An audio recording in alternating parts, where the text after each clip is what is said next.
I would like to share my screen sound, and I think I might need permission from you for that as well. I think you can already do that on your own. I got it. I just changed it. Okay, Oh, thanks. okay. And this Tate, you're already recording. Great. I just wanted to check on that. Yeah, I'm recording.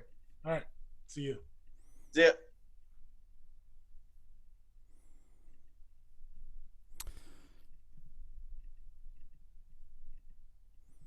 Shoot, it's not letting me share just my computer sound.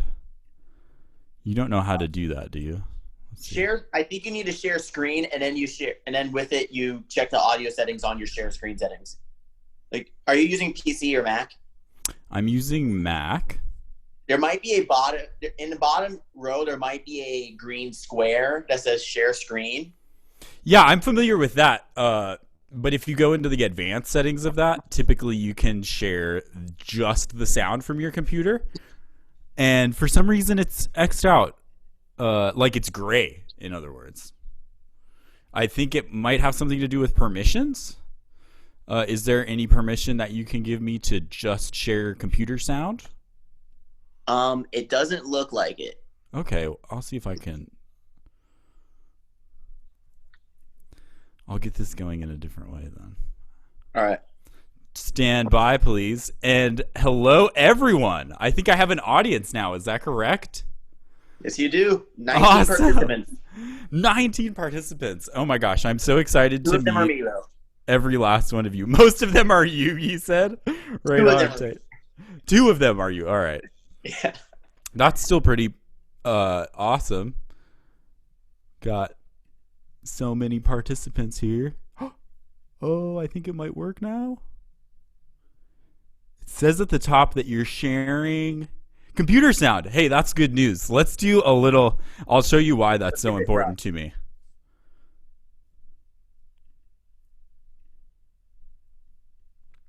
Maybe play like Steve Coleman's Armageddon or something.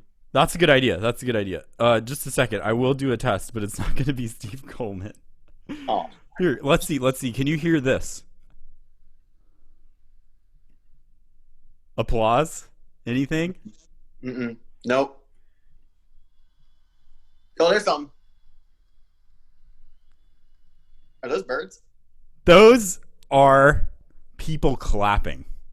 Oh, I hear the whistling. I can't hear any of like this.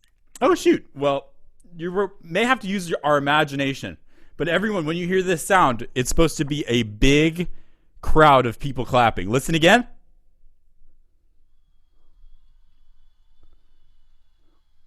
I can only hear the whistling from the audience, no clapping. What's that? I can only hear the whistling from the audience, no clapping. Wow, that's so depressing. So know that the audience, even though they can't clap very loud for you, they're very appreciative. Sounds like tea kettle. It's so quiet. Yeah, good one, Jade. Oh.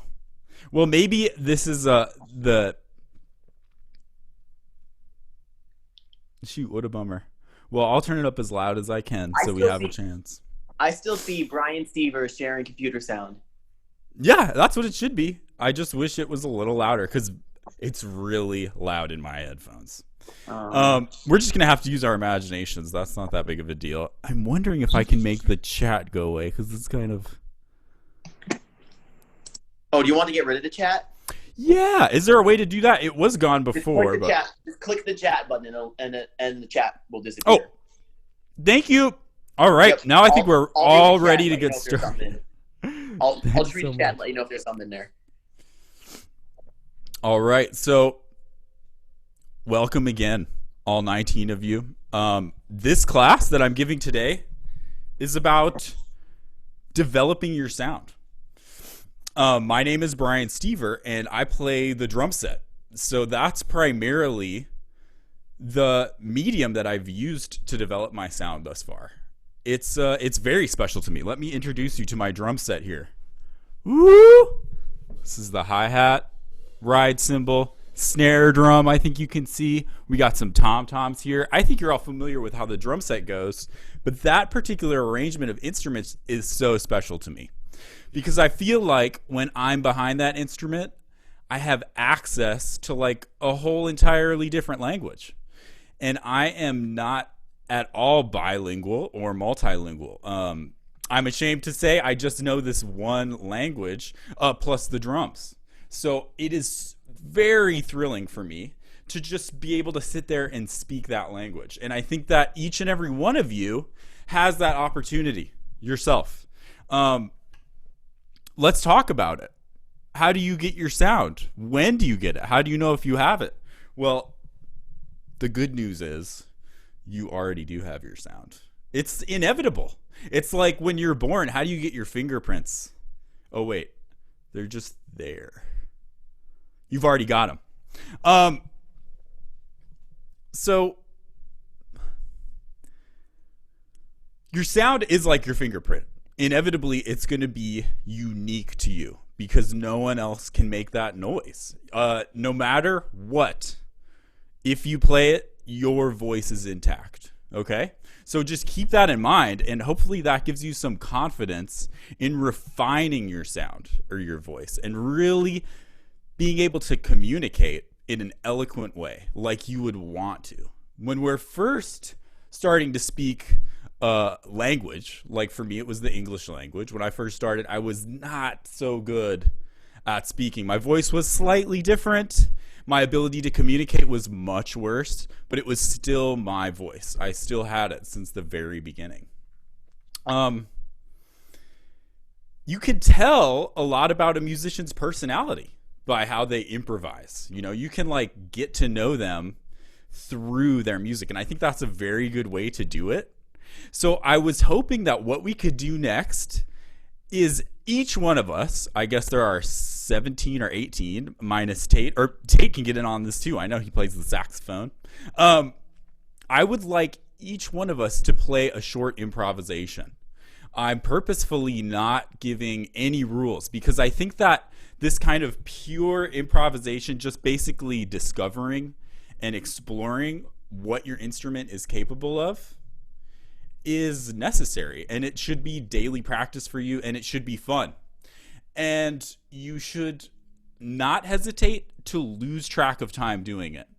Really spend some time reflecting on what your instrument is capable of and what your connection is to your instrument without necessarily tackling etudes or I'm going to learn 4 tunes today. I've got to memorize this and memorize that and get the tempo up on this.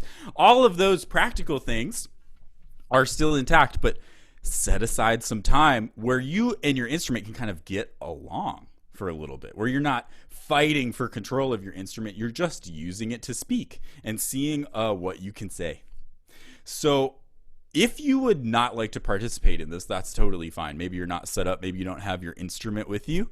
Just put a pass in the chat. Just say pass in the chat, or maybe Tate can kind of help me organize this as far as what order we go in. But I just like to go through and have everyone do a little solo to introduce themselves. Not necessarily, you don't have to say anything.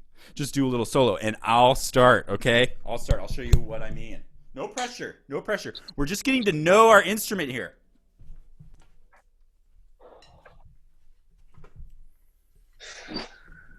Okay, so I'll go first. And remember, when you hear those birds singing quietly, that's actually a big crowd applauding loudly and wildly. Here we go. Drum solo number 1 from Bryant.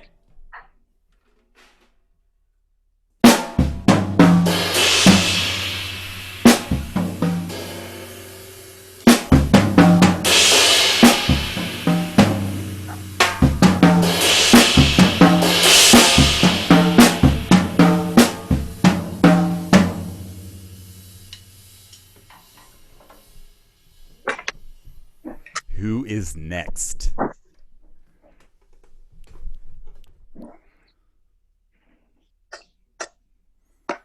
All right. I don't see anything in the chat, and I'm still setting up. All right. So the next person I have is Gary Super. Gary, would you like to play? Go ahead, Gary. In the chat, I just said I'm cleaning my basement area right now, and I just put my drum set in the corner of my room. So. Oh, gotcha. Okay. Well, the drums are in the corner. That's fine. Hope to hear you sometime, Gary. Keep it up. Next, I have. Oh, I see there are some passes coming through in the chat.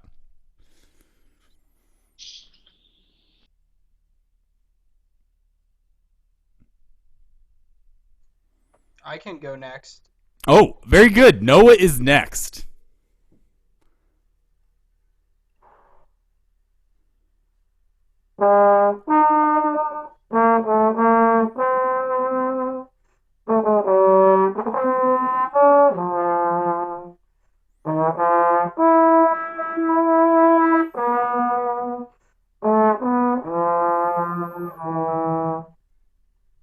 Woo! Here's the applause. Thank you. Yeah, Noah. Who is next? This is the way to do it, I think. Just volunteer. Anyone who would like to go. I can go. All right. Christian's turn. Oh.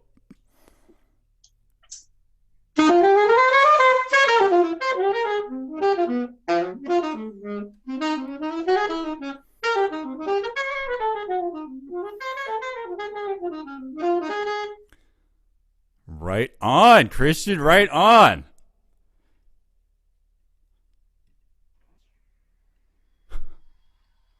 I can go next. Who is next? Purna, Kumar, here we are. Very good. Can't wait to hear you.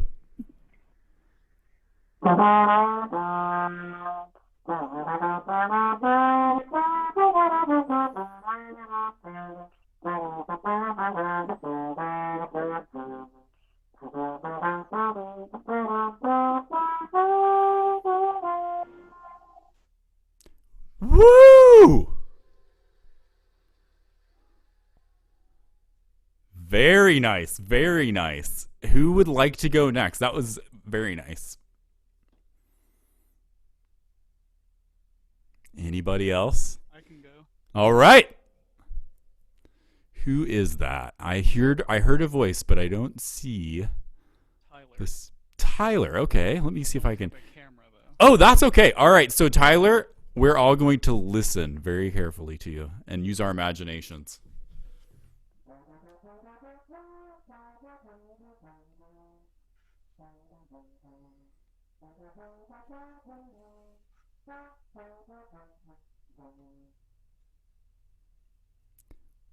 Yes! Way to go, Tyler. Way to go. Very good. Very good. Anyone else?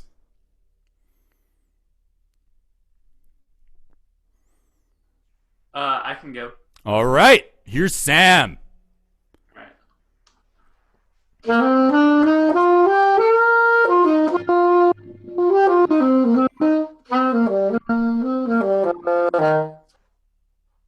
All right, Sam. Very nice. Who is next? I can go. All right. I appreciate that everyone is so brave here. It's not nothing to perform in front of a bunch of perhaps strangers. Who is this? I don't see who is whose voice I heard.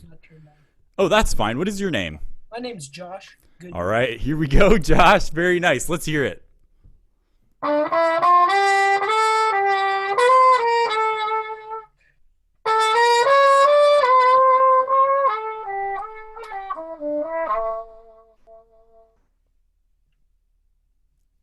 Woo.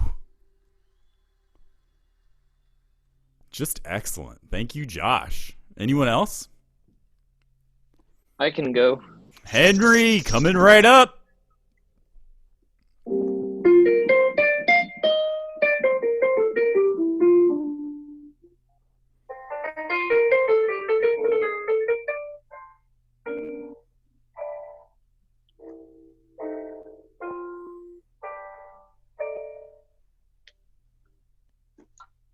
Woo!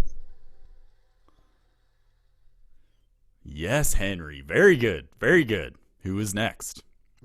I can go. All right, Jade playing the drums. Yeah, you're just gonna see my back though, because I'm. That's okay. That's okay. We know what your face looks like. Cool.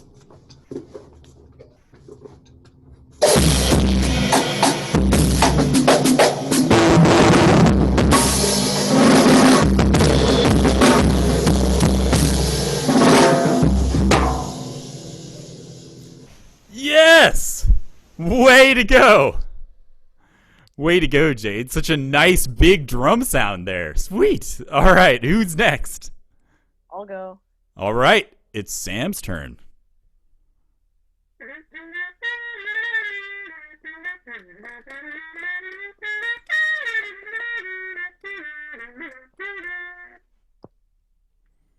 Yes. Very good. Very good, Sam. Thank you for sharing. Who is next?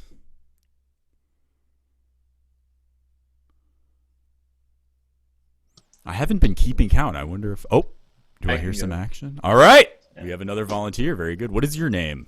Andrew. Andrew, here we are. Oh, yeah, now I can see you.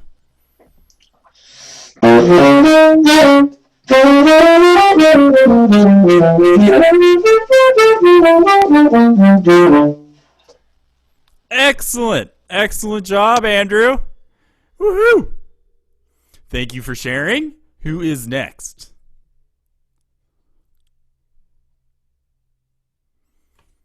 I can go. All right. Who was that? Ethan. I don't have a camera right now. Okay. I imagine that you're on a mountaintop somewhere. Yeah. Maybe it's sunset where you are. Yeah. Very nice. Just picture me in whatever landscape immerses you the most. All right. Okay. I'm going to pick my landscape after I hear your solo. Okay.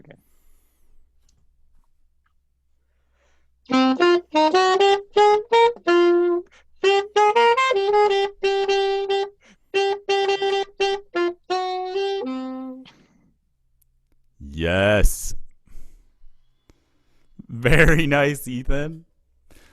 Very nice. Who is next? We're out of volunteers, it looks like, so I'll give it a shot.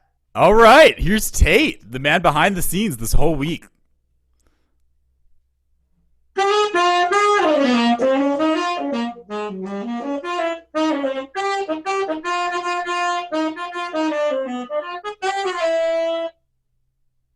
Woo! Very nice, Tate. Very nice. As proficient at the saxophone as he is at keeping things organized behind the scenes. Excellent. So is that truly everyone? Speak now or forever hold your peace. Or speak later. And I can go. all right, Paxton. Stepping up. Here we go, Paxton.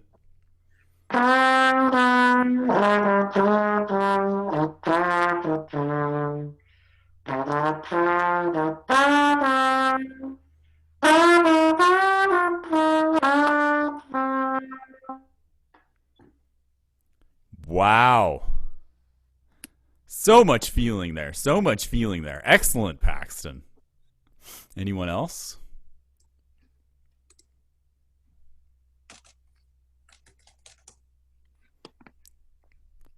Going once. Going twice.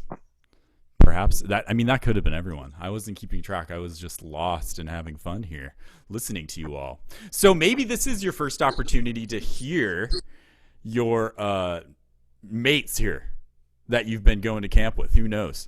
But ideally, at some point in the future, you can make music together, because what it sounds like to me is that everyone would get along very well. That's what I got from hearing your solos, is that there's a lot of compatible personalities in this group, definitely, and hopefully you all can make music together sometime soon. But thank you so much for sharing, and let's just move on. So we've got our voice. That is inevitable. But how do we refine it? I think it's important, especially when you're starting out, to more clearly define what you want your sound to be in your head before you can even make that sound. And so much of that definition comes from listening to music and seeing what kind of music resonates with you. And then furthermore, which individuals who play that music resonate with you the most. And as you find these major influences, really heavy influences that you're it's almost like you're copying them, but really you're just emulating them, trying to approach what they're doing because you're fond of it so much for whatever reason. It resonates with you, and it's something that you're pursuing, and you're going to be in constant pursuit of. But you never have to worry about, oh, I'm just going to sound exactly like so-and-so, because your voice is intact no matter what. So feel free to pursue other sounds as deeply as you want to. Study individuals, study their sounds, figure out, okay, if I like Wayne Shorter playing with the Art Blakey and the Jazz Messengers, I wonder if I would like Wayne Shorter leading his own band. And if I like that so much, I wonder if I would like Wayne Shorter leading his own band in the 90s or in the 2000s, in the 60s. How did it change? How did Wayne's voice develop? And how did it stay the same? Because you're always going to find that maybe it's a small piece of identity, but it always remains intact. And it will with you. So now that you've got your heroes, it's good to really try to become familiar with their voices so that you can identify them without having the benefit of liner notes or things like that. It's like back in the day before there was caller ID on phones, there was probably a moment at least where you pick up the phone and you hear a voice, but maybe they haven't identified themselves yet. For a moment, you probably, if you're familiar with this person, especially if it's someone that you go way back with, you can tell who it is just from their speaking voice. Very soon, or maybe already, you can hear these characters on recordings and tell immediately who it is. Oh, I know who that is. And I think that is a very important part of finding your own sound as well. Being able to recognize what makes others sound so unique. And since you're in constant pursuit of your influences and kind of trying to sound like them, you really want to be tuned into this. A really fun game to play is like if you have a radio, you can turn it on to the jazz station. Like I know there are Jeff Harshbarger. He hosts a radio show here in Kansas City. He's one of many DJs that have jazz shows. And so sometimes when I'm driving along, I'll tune into Jeff's show and try to guess all of the musicians I'm listening to, even though maybe I haven't even heard the song before. But there are certain drummers especially that I just know what they sound like. So I try to guess, oh, how close did I get? Sometimes, not 100%, but it's a fun game to play, and it flexes that muscle. Can you identify your heroes and influences without being told it's them? Can you do it yourself? It's almost like a magic trick once you get really good at it. There's actually some people that I would recommend kind of starting to do this with. Voices that I would recommend starting to try to identify because the individuals are so unique, it's almost like cheating. For instance, Thelonious Monk. Maybe you're familiar with Thelonious Monk. He is a great pianist from starting in the bebop era, but his voice and approach to improvising and composing is so incredibly unique. It's just a given. When you hear a record with Monk on it, it's like, who else could that be on the piano? No one else plays the piano like that. And that is so remarkable to me because the piano is just a bunch of buttons. It's like there's not a speaking voice that we're expecting or like some biology that would make Monk unique. It's still coming through this series of buttons. How does he get his personality out so clearly and so thoroughly from that purely physical medium? I would like to just start a list in the chat, and I want people to add to it just as you think of them. People like this that you recognize immediately, just based on their voice. You don't need to be told who it is. So for me, I always recognize if it's Thelonious Monk. I always recognize if it's Wayne Shorter. It's easy to hear. Oscar Peterson, someone says. Miles Davis, perfect examples. Wayne Bergeron, ooh. Joe Henderson, great example. Trombone Shorty. Oh my gosh, I love how many of these we're getting. You are truly listening to me. Thank you very much. These are all great. I'm not even going to be able to say them all, but I'm so impressed with everyone's commitment to listening, and already it seems like you're committed to pursuing these sounds that resonate with you already. Pursue them. Oh, Mike Brecker, yeah. Lee Konitz. I don't think I saw Stan Getz here yet. That's a real John Schofield for me. What about some drummers? I think the only drummer I heard just now, at least, was Jade. Jade, are there any drummers that you can identify? Tony Williams. Yep, Tate always knows when it's Tony Williams or Blakey or Elvin. Okay. If you think of someone, Jade, I know who that is. Even though they're just playing the same cymbals, the same drums available to everyone else. There's something. Oh, Ethan says Brian Steever. That's hilarious. Tate is more on the money here with Max Roach. But what I'm saying is, keep going. Try to get deeper and deeper into these sounds, and don't worry so much about, are we going to end up a clone of? Okay, so Jade says Steve Jordan, John Bonham. You could study Bonham's sound. You could study Steve Jordan's sound for decades and decades and really commit yourself to it, but you would still be sounding just like Jade when you played. It's inevitable, okay? So just don't worry about studying someone too much, because likely there is a mix of influences, and that mix is unique to you as well. So there's so much going for you that's going to cater to just being unique. Gene Krupa, all right. Joe Morello, we got some great names here. That's awesome. I would also suggest that these individuals that we're hearing about. Oh, Jade says Brian Blade. Just wait, Jade. We're gonna listen to some Brian Blade soon, because that was one of the first drummer sounds that really resonated with me, where I started to recognize it like from across the room over computer speakers. I would be like, wait a second, is that Brian Blade playing on that computer over there 30 feet away that's turned almost all the way down? His cymbal sound is just that unique and that striking, plus it resonates with me so much. So it's like my antennas went up as soon as I heard anything like it. All of these individuals whose sound is resonating with you, let's try to also find out about them as a person. Put their life and sound in some kind of historical context, because that is going to add to how thoroughly you can absorb their sound if you know a little bit about them.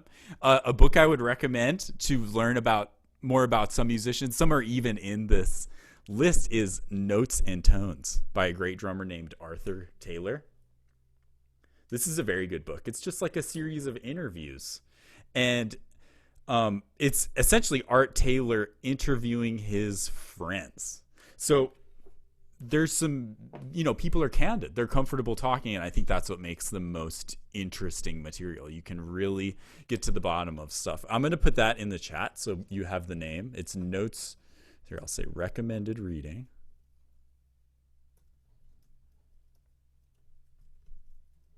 Oh, thank you, Tate. Tate is on it. Oh, and I see Gary would like to know. Oh, that's right. Gary's playing the drums too.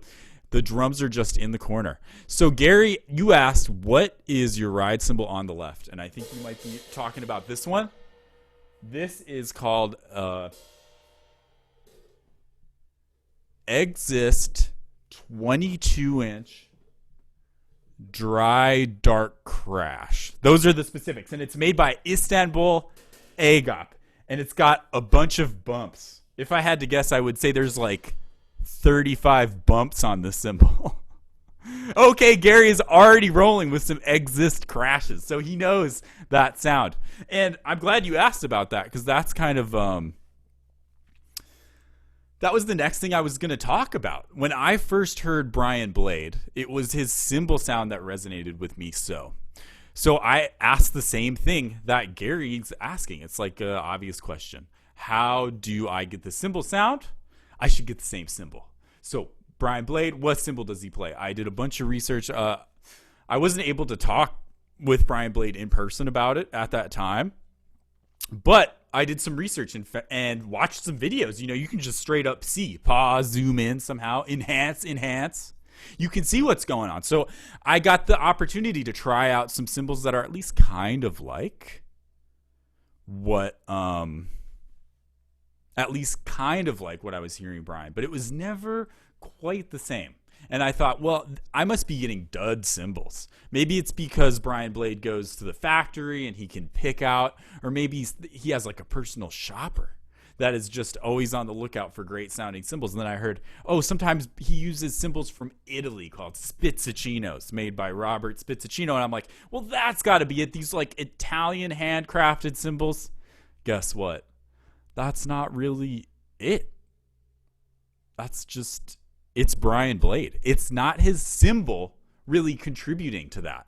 It's Brian Blade. And I began to realize that when I play, like, for instance, Brian Blade, it's a 24-inch cymbal that I thought I was hearing. I really thought, it must be because of all 24 inches. But I was practicing on my 20-inch Zildjian A, and I thought, I'm starting to get a little bit of what I like about Brian Blade's stick sound. And I realized it had 1,000,000% more to do with me and my technique and my ears and my intention and purpose in playing this cymbal than it did with the piece of metal in front of me. So keep that in mind. It is wise to do some research and figure out what kind of gear are my heroes using, and how can I get closer to it, but don't put all of the onus on the gear. Definitely don't wait to start working and learning until you get just exactly the same setup or any nonsense like that. It's all the chemistry in the individual that's making that noise. So you're always going to be approaching this goal asymptotically. Maybe that's a new word for some, but that just means it's approaching it, but never quite reaching it. Just getting closer and closer. It's approaching asymptotically. Oh, it looks like there's another question in the chat. Tate Barry says, since you're talking about finding about your sound, would you tell us about your bag of percussion instruments? Okay, yeah. Excuse me. So what Tate is referring to is the sort of instruments that I use that are just in addition to the drum set. When I introduced my drum set earlier, it was pretty much like the things that you would expect to see. A snare drum, some cymbals, some tom-toms, a bass drum.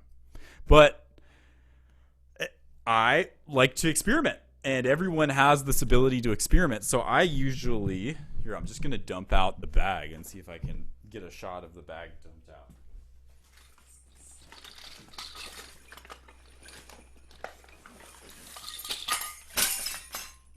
Could you kind of hear this collapse that happened?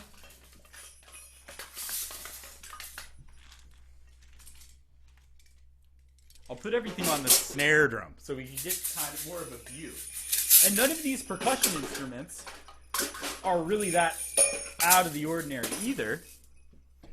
But there's really no rules for how to use them and in what context to use them. So new contexts and extended techniques of some kind can really contribute to some creativity and some newness and contribute to your unique individual sound. Oh, so Noah wants to know, how do I practice my own sound? Recording? How do you know when you have found it? Well, remember, Noah, you always have it. But I'm glad you mentioned recording. It was actually pretty much the next thing I wanted to talk about. I would say that you should record yourself every time you play, especially the technological context we're in right now.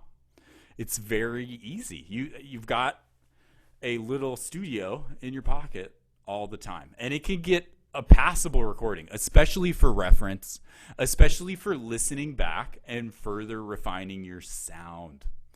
So the answer is yes, I record myself, and I have been pretty much recording every gig that I play and a lot of practicing for the last 3 or 4 years at least. And I wish I would have started 15 years before that.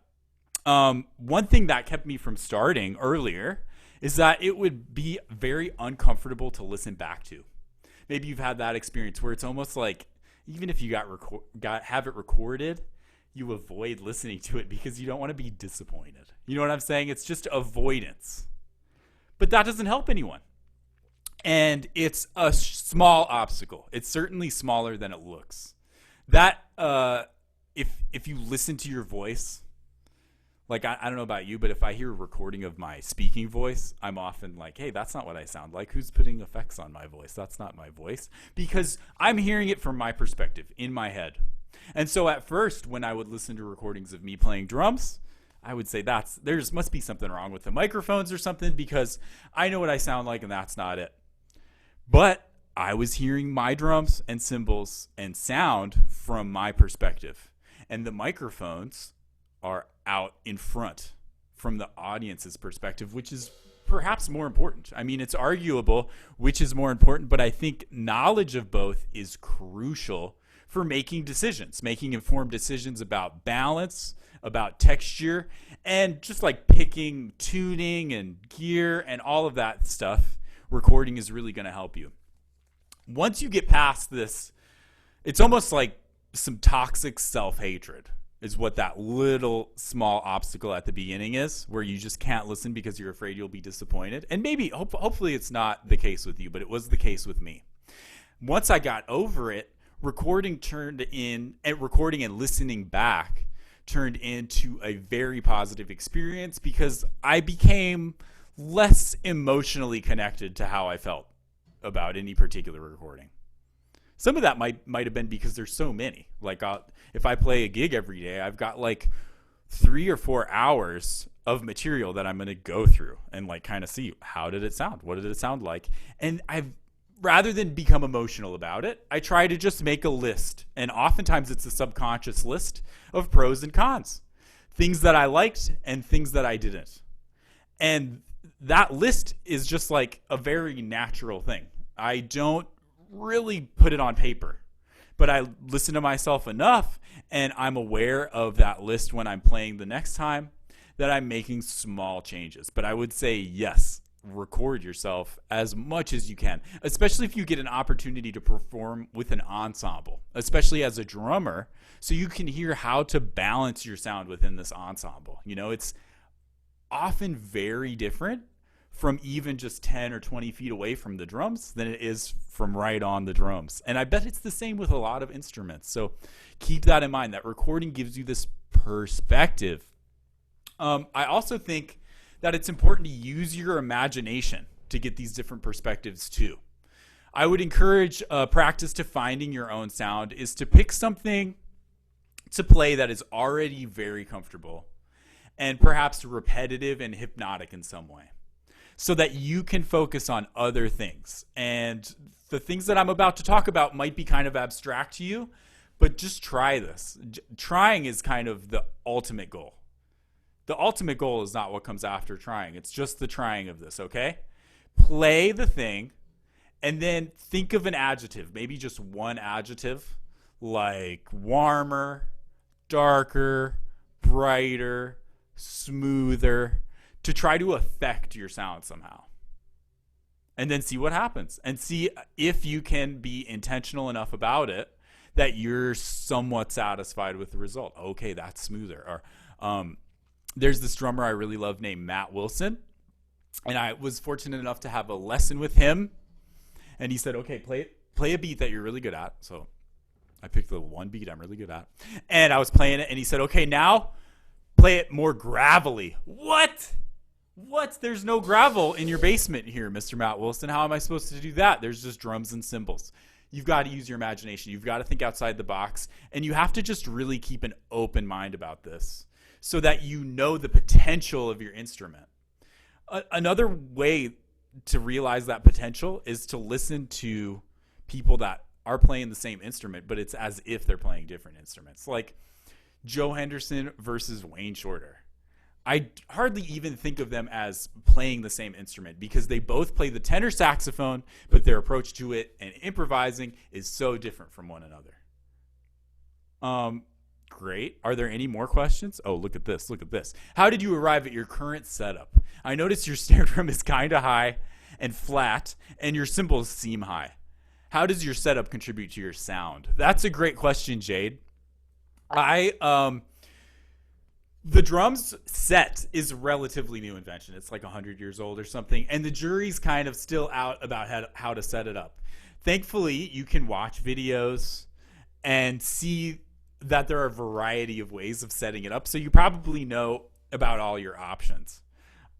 And I would just encourage you to try out some different options. It all came through trial and error, and most of it is on some kind of pendulum. Like you said, my cymbals are high, and that's totally right. Like often whatever cymbal holding hardware I'm dealing with, I literally max it out height-wise. It's however many inches high I can get it, that's what I put it, just the maximum. I'm kind of tall, so you have to think, okay, physically, how should I set up? But it's beyond that. Like it doesn't, especially with the drums, it doesn't totally have to do with your physical nature. You just want to make sure you can approach the instrument in a relaxed way.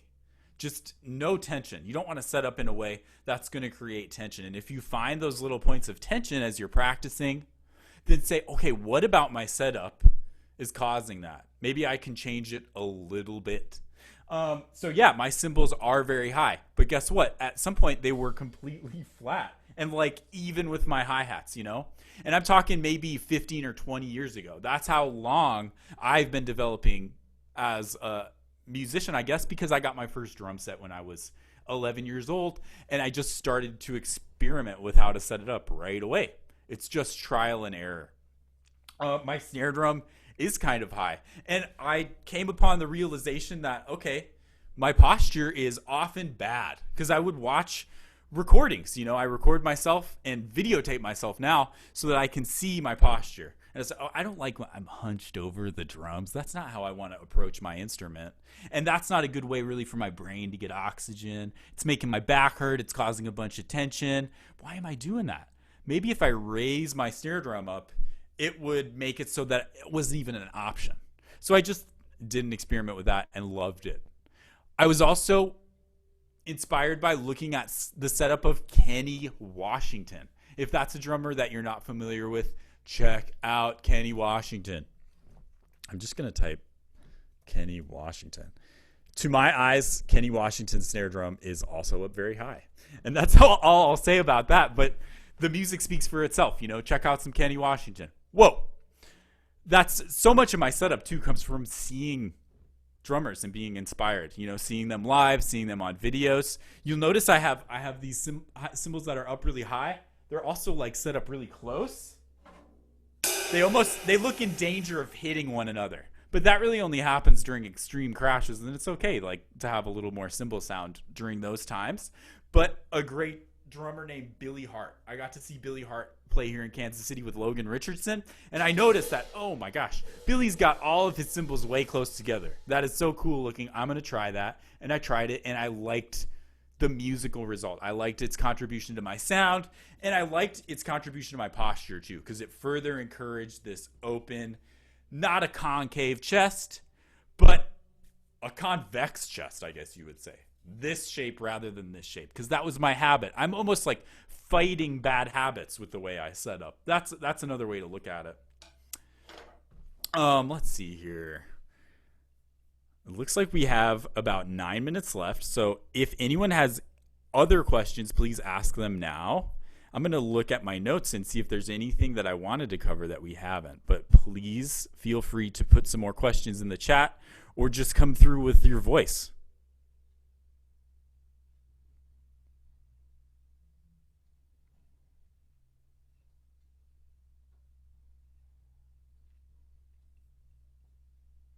Oh, at the 55. Oh, we've got 4 minutes. So this is the perfect amount of time. I mentioned a drummer whose voice or behind the instrument really resonated with me right from the get-go, and that was Brian Blade. And I think it would be time well spent to check this out together, okay? And I'm going to try the screen sharing thing. And if Wayne Shorter sounds like quiet bird singing in this clip, then we should probably just start over, and I'll put the link in the chat so everyone can just check it out themselves. Hopefully this will work a little bit better. Stand by.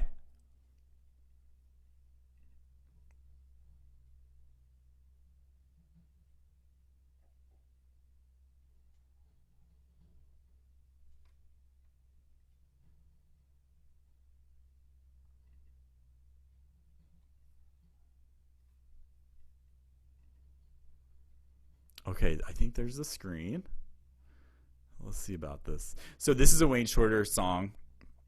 I don't know exactly how to pronounce that, but can you see? I think it's Aung San Suu Kyi, but I have no idea. Anyway, this is a great song, and it is worth looking up the history here. It is very interesting. We also have Herbie Hancock on piano. I would put him on that list as people that I just recognize. You know, their voice is so unique, you can recognize them without telling. Dave Holland on the bass, same thing. And, of course, Brian Blade on the drums. Here we are. I'd like to listen. We're at this point in the video, we're at the end of Wayne's solo, kind of the height energy-wise. And then the dynamics come down. And then there's this coda that I think is just fantastic. So let's listen and cross our fingers that it will be nice and loud for everyone.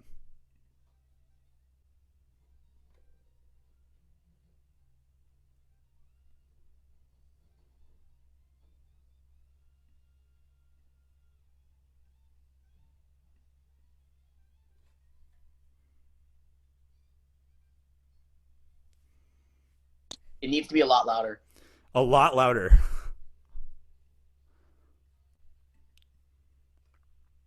I have it turned up full blast, unfortunately, ladies and gentlemen. So let me stick a link to this in the... Already got you covered. Oh, you do? Very good. Thank you, Mr. Tate. Maybe I'm just trying to find the screen again. Can't hear it, of course. Well, everyone, thank you so much for your participation and for sticking around here and for dealing with the technical issues and for using your imagination so thoroughly when we were applauding our fellow camp members. Check out this video from beginning to end. I'm not kidding. It's ridiculous. It's ridiculous the kind of telepathy that happens on stage. You know what I'm saying? Especially with musicians as sensitive as the ones on this stage. Herbie Hancock, Brian Blade, Wayne Shorter, Dave Holland. Come on. It's ridiculous. Listen to that video and check it out. Wow, we got 40 seconds left. Any famous last words, anyone? Oh, I have a famous last word. You need to be 100% in love with what you play. Okay? Don't play anything from a timid perspective or second guess anything you play. Be completely 100% in love with it. And that is going to help you develop your sound fast. Is that there are so many choices you can make musically that it's not so much about right choices and wrong choices. It's about how you play. Or it's not what you play, it's how you play it. So keep that in mind. Check out this.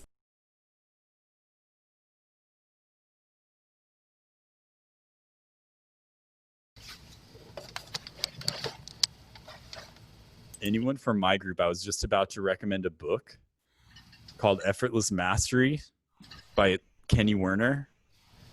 I'm going to put that in the chat. Make sure that you get the copy that comes with the audio. Ooh, good tip, Jeff. Yeah, there are the older versions of the book have a CD in it. Newer editions, they've just got links, download links. But it's Kenny Werner doing these daily affirmations, and they're hilarious because his accent is nuts. So yeah, it's a very great book. But then you don't need the audio stuff. I find